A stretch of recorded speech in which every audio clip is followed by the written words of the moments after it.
एक बार की बात है, एक राजा था। उसी के नगर में एक मोची रहता था। वह दिन भर अपने काम में लगा रहता था और किसी तरह मेहनत करके 2 वक्त की रोटी का इंतजाम करता था। किंतु वह भले ही गरीब था, पर भगवान का बहुत बड़ा भक्त था। वह अपने काम के दौरान भी भगवान का नाम लेता ही रहता था। उसी नगर में एक ब्राह्मण भी रहता था। वह भगवान की तो पूजा करता था, किंतु अपने से छोटे जाति के लोगों से बहुत घृणा करता था। एक दिन वह मोची अपने चमड़े की दुकान में एक बर्तन में पानी लिए चमड़े धो रहा था और भगवान का नाम लिए जा रहा था। इतने में उसके पास रखे बर्तन के पानी में हलचल होने लगती है और तेज रोशनी निकलती है। कुछ देर के लिए वह मोची चौंक सा जाता है, किंतु वह कुछ देर बाद जब देखता है तो सामने श्वेत वस्त्र धारण किए हुए एक देवी खड़ी थी। तब वह मोची ने उन्हें प्रणाम किया और विनम्र भाव से पूछा, हे देवी, आप कौन हैं? तब उन देवी ने कहा कि मैं गंगा हूँ जिसमें तुम चमड़े धो रहे हो। यह सुन वह मोची उनके चरणों में गिर पड़ा और माफ़ी मांगने लगा। पर माता गंगा बोली कि मुझे इससे कोई परेशानी नहीं है, मैं तो सभी को निर्मल करती हूँ। फिर माता गंगा बोली कि मैं देखती हूँ कि तुम हर समय श्री हरि का नाम लेते ही रहते हो, इसलिए मैं तुमसे अति प्रसन्न हूँ, क्योंकि श्री हरि सिर्फ तुम्हारे ही नहीं अपितु हमारे भी पालन करता है। इसलिए मैं तुम्हें एक उपहार देना चाहती हूँ जिससे तुम्हारी दरिद्रता समाप्त हो जाएगी। यह कहकर श्री गंगा जी ने उस मोची को एक सोने का कंगन दिया और कहा कि इस कंगन को मामूली मत समझना। जब तक यह तुम्हारे पास है तुम्हें अन्न की कोई कमी नहीं होगी। यह कह श्री गंगा जी अंतर्ध्यान हो गए। तब उस मोची ने एक नज़र उस कंगन की ओर डाला। वह बहुत ही आकर्षक था और सोने का था। इसी बीच वह ब्राह्मण भी उसी रास्ते से गुजर रहे थे। ऐसे तो वह छोटे लोगों से घृणा करते थे, परंतु उस कंगन को देखकर वह भी रुके और मोची को कड़क स्वर में आवाज लगाई, यहाँ आओ। ब्राह्मण को बुलाता देख वह मोची तुरंत ही उनके पास गया और फिर ब्राह्मण बोले कि तुमने यह कंगन कहाँ से पाई? सच सच बताओ कि तुमने कहीं चोरी तो नहीं की है। यदि तुमने चोरी की है तो तुम्हारी शिकायत मैं राजा से कर दूंगा। उस मोची ने घबराते हुए अपने साथ हुए सारी घटना को ब्राह्मण से कह सुनाया। वह ब्राह्मण पहले तो हंसा और फिर कड़क लहजे में बोला कि झूठ बोलते हो, मैं इतनी श्रद्धा भक्ति से रोज स्नान करके पूजा करता हूँ, पर मुझे भगवान ने एक बार भी दर्शन नहीं दिए। और तुम जैसे चमड़े धोने वाले पापी को गंगा जी दर्शन देने लगी तो फिर हो गया। अवश्य ही तुमने इसे कहीं से चोरी की है। इसे मुझे दो, नहीं तो मैं तुम्हारी शिकायत राजा से कर दूंगा। वह मोची डर गया और वह कंगन उसने उस ब्राह्मण को दे दी। वह ब्राह्मण उस कंगन को लेकर राजमहल पहुंच गया और उस कंगन को महारानी को भेंट कर दिया।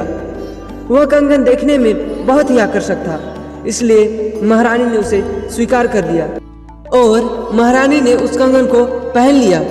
पर वह कंगन एक ही था, इसलिए महारानी उसे एक ही हाथ में पहन पाई। दूसरा हाथ में उस प्रकार का कोई भी कंगन नहीं था। यह देख वह बहुत दुखी हो गई और राजा से कहा कि मुझे इसी प्रकार की दूसरा कंगन लाके दीजिए, नहीं तो मैं खाना पीना छोड़ दूंगी। राजा ने तुरंत अपने कुछ सैनिकों को बुलवाए और कहा कि इस प्रकार के कंगन जो भी बनाता है उसे यहाँ लेकर आओ और दूसरा कंगन बनवाओ। राजा की बात मान सभी सैनिक गए और ऐसे किसी गहने बनाने वाले को ढूंढने लगे, पर उस प्रकार का कंगन बनाने वाला कोई नहीं था, क्योंकि वह कंगन अलौकिक था। सैनिकों ने राजा से आकर कहा कि इस प्रकार की कंगन तो कोई नहीं बनाता है।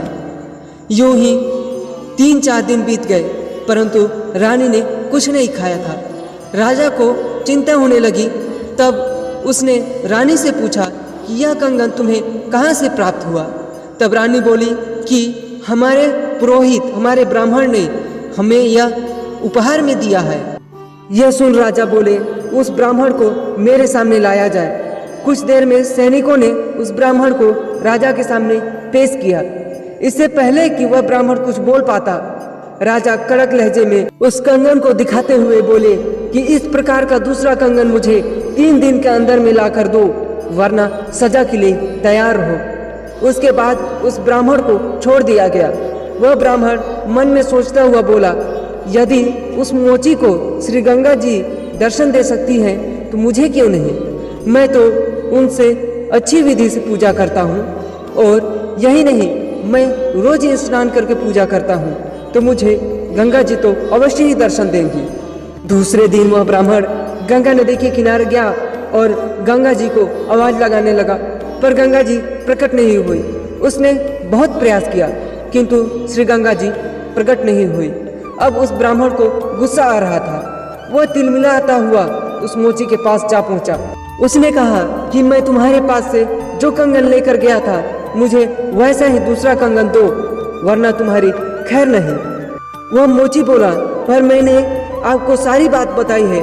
मुझे गंगा जी के द्वारा एक ही कंगन प्राप्त हुआ है, भला मैं आपको दूसरा कहाँ से दूं?